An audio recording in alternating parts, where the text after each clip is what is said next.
The $6 billion gold scam was a sophisticated and intricate hoax that deceived investors into thinking they were involved in a profitable mining or trade operation.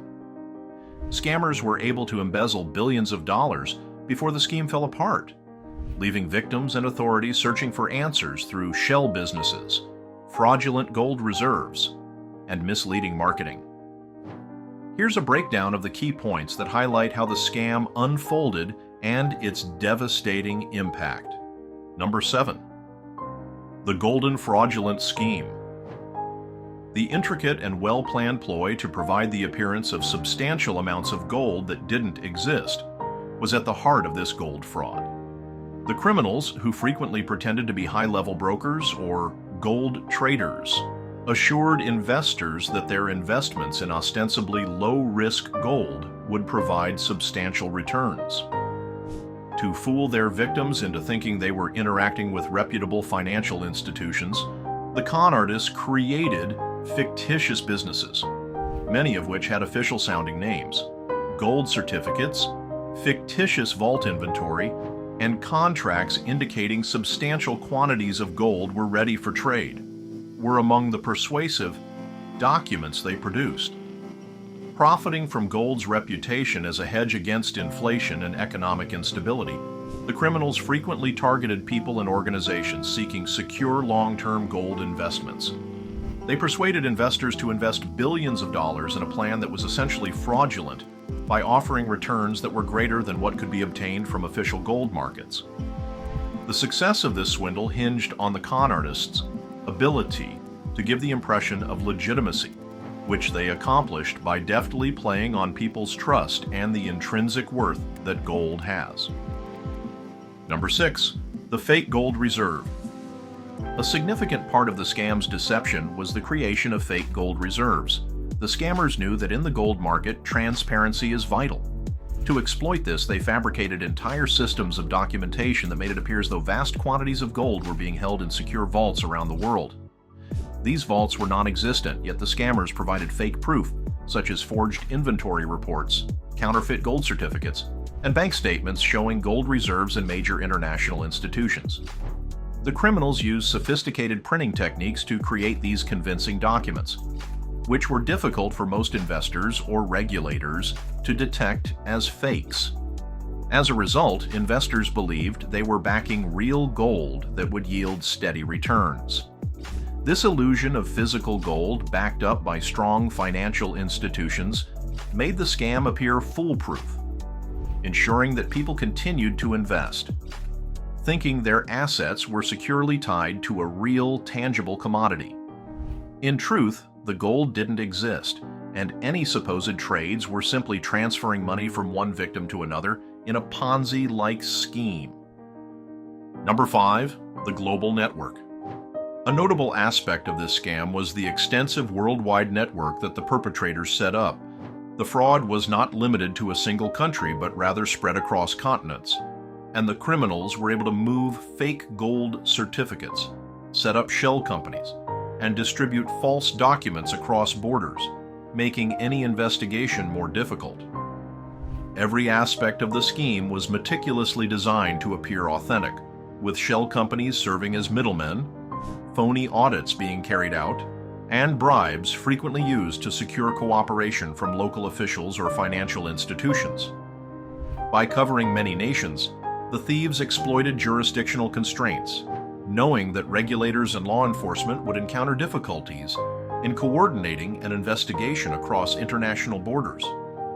Because of its global reach, the scam was able to remain hidden for a lot longer than it otherwise might have, and its complex network made it nearly impossible for small-scale regulators or individual victims to fully comprehend the extent of the fraud until it was too late. Number 4. The investors taken in. The scam worked because the perpetrators knew exactly how to target and manipulate investors.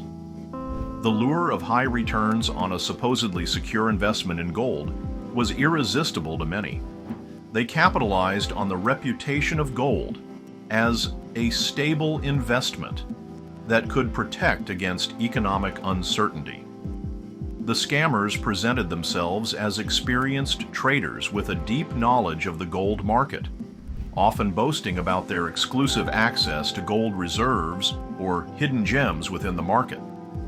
By offering investment deals that promised above-market returns, they attracted wealthy investors, private equity firms, and even government entities looking to diversify their portfolios. Number 3. Complex financial maneuvering. What set this scam apart from simpler frauds was its sophistication and the complexity of the financial techniques used to cover up the fraudulent activities.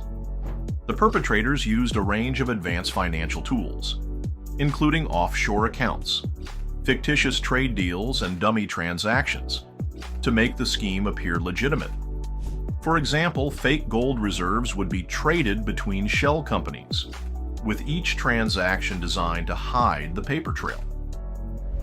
The criminals also used obscure financial instruments such as gold-backed loans or gold leasing agreements that created the illusion of real gold transactions happening. These financial products, though not backed by any actual gold, were designed to deceive both investors and auditors.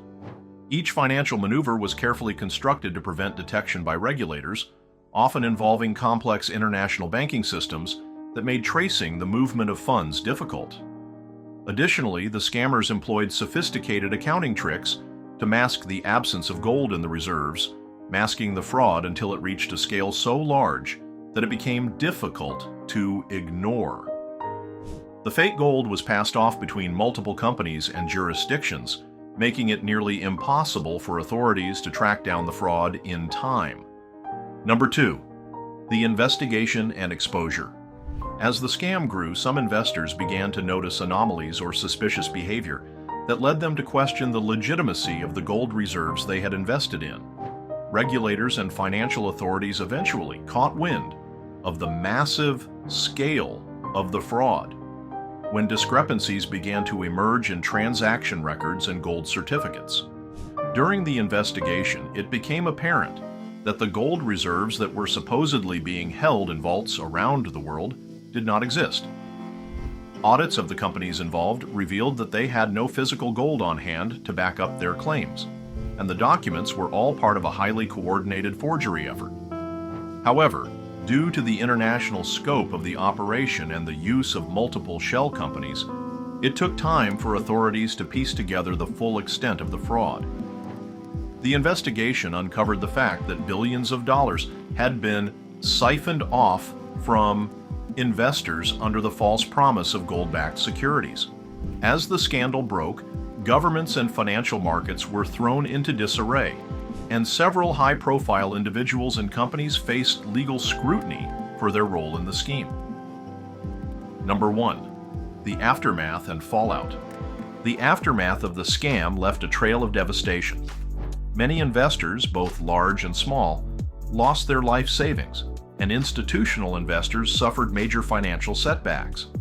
Some of the companies and individuals who were duped into investing in the scam faced lawsuits, reputational damage, and financial ruin. As the criminals behind the scam were caught, it became clear that the scale of the operation was far larger than anyone had anticipated. Some of the perpetrators were arrested, but due to the international nature of the scam and the use of complex financial structures, not all individuals involved were apprehended. The legal battles that followed dragged on for years, with many victims never fully recovering their lost funds. The scam highlighted serious weaknesses in the oversight of gold trading and global financial transactions, exposing how easily fraud could go undetected in markets that many people considered safe. It also raised questions about the role of financial institutions and regulators in ensuring the integrity of global markets.